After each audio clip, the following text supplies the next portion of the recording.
अस्सलाम वालेकुम and welcome back to our channel. I hope you guys are doing great. आज की video के अंदर हम बेसिकली कुछ कॉमन मेडिकल टर्म्स के बारे में बात करेंगे। ये कॉमन मेडिकल टर्म्स बहुत ही जनरल टर्म्स हैं जो किसी भी कोई फार्मेसी स्टूडेंट है, कोई भी नर्सिंग स्टूडेंट है, MBBS स्टूडेंट है या कोई DPT स्टूडेंट है तो उसके लिए इन मेडिकल टर्म्स का नॉलेज होना इज़ वेरी इंपॉर्टेंट। तो सबसे पहले अगर हम देखें तो हम एंटीसेप्टिक मेडिसिन को देख लेते हैं।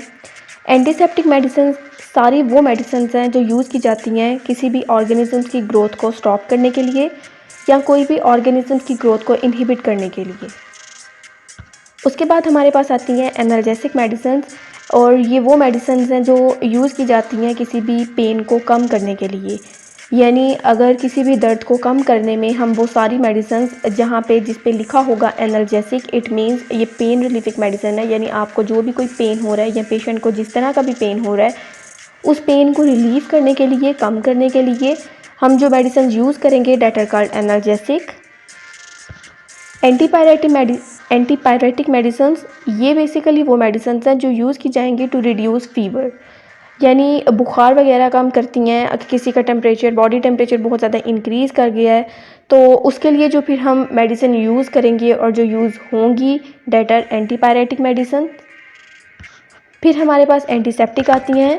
As I discuss in my previous picture that antiseptic वो होती हैं जो किसी भी माइक्रो ऑर्गेनिजम्स की ग्रोथ को या तो स्टॉप कर जाएंगी या फिर उसकी ग्रोथ को इनहिबिट कर देंगी। फिर हमारे पास जो मेडिसिन आती हैं वो है एंटी न्यूप्लास्टी। ये बेसिकली वो सारी मेडिसिन हैं, वो सारी ड्रग्स हैं जो कैंसर सेल्स की ग्रोथ को इनहिबिट करेंगे।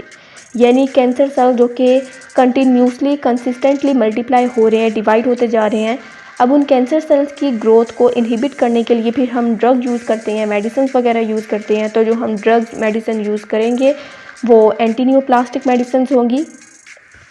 उसके बाद ये अभी तक हमने जितनी भी टर्म्स देखी ये बेसिकली मेडिसिन के रिलेटेड टर्म थी। अब हम कुछ ऐसी टर्म्स को देख लेते हैं जो मेडिकल में बहुत ही कॉमन यूज़ होती हैं, और जिसमें सबसे पहली जो टर्म आती है वो है एनीमिया।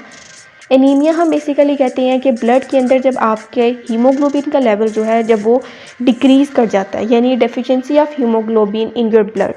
अब हीमोग्लोबिन एक ऐसी प्रोटीन है जो आरबीसीज में प्रेजेंट है और जो ऑक्सीजन को कैरी करती है to your body organ and tissues, और फिर ट्रांसपोर्ट करती है कार्बन डाइऑक्साइड को from your organs and tissue back to your lungs.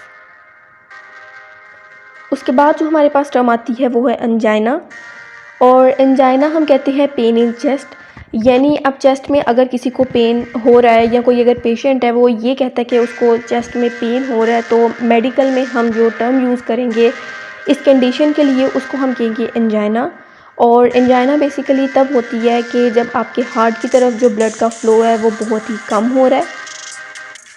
उसके बाद एक वेरी इंपॉर्टेंट टर्म जो आती है, अब किसी भी अगर वर्ड के एंड पे ITIS यानी आइटस आता है तो इट मीन्स इन्फ्लामेशन।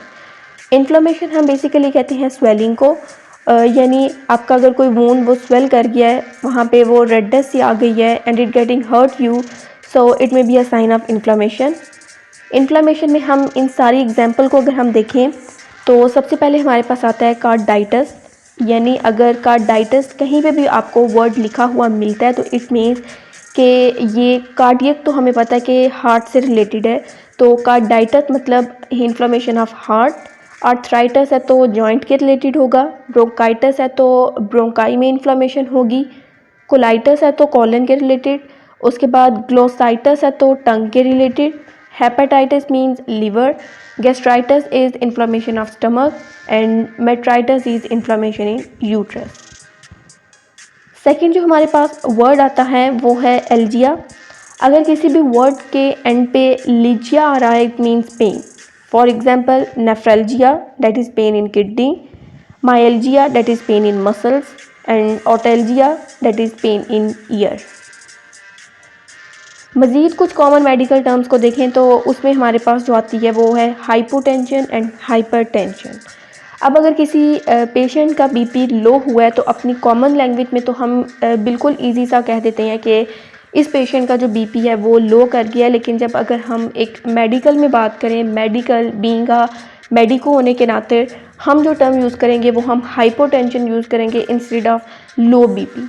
और इसी तरह हाई बीपी के लिए हम जो टर्म यूज़ करेंगे वो है hypertension instead of high BP. और डिप्लोपिया हमारे पास आता है double vision, as you can see below in the picture. जब कोई भी पर्सन वो ये कहता है कि उसको डबल विजन नज़र आ रही है, यानी एक चीज़ की उसको डबल नज़र आ रही है, तो इट मीन्स कि उसको डिप्लोपिया है, and diplopia means double vision. उसके बाद जो हमारे पास टर्म आती है वो है akinesia, and it means loss of voluntary movement. यानी एज वी नो एक वॉलेंट्री मूवमेंट है, एक इनवॉलेंट्री मूवमेंट। अगर तो वॉलेंट्री मूवमेंट का लॉस आ रहा है दैन इट मीन्स हम इसके लिए जो मेडिकल टर्म यूज़ की जाएगी डेट इज़ एकाइनेजिया। सेकेंड इज़ एलोप्सिया, यानी हेयर लॉस या बार्डनेस के जो हम मेडिकल टर्म यूज़ करते हैं वो है एलोप्सिया। और उसके बाद लास्ट में हमारे पास जो टर्म आती है डेट इज़ मेनोरिया, यानी मेंस्ट्रुअल ब्लीडिंग के लिए जो हम कॉमन मेडिकल टर्म यूज़ होती है या जो यूज़ की जाती है that is menorrhoea. So that was all from today's video.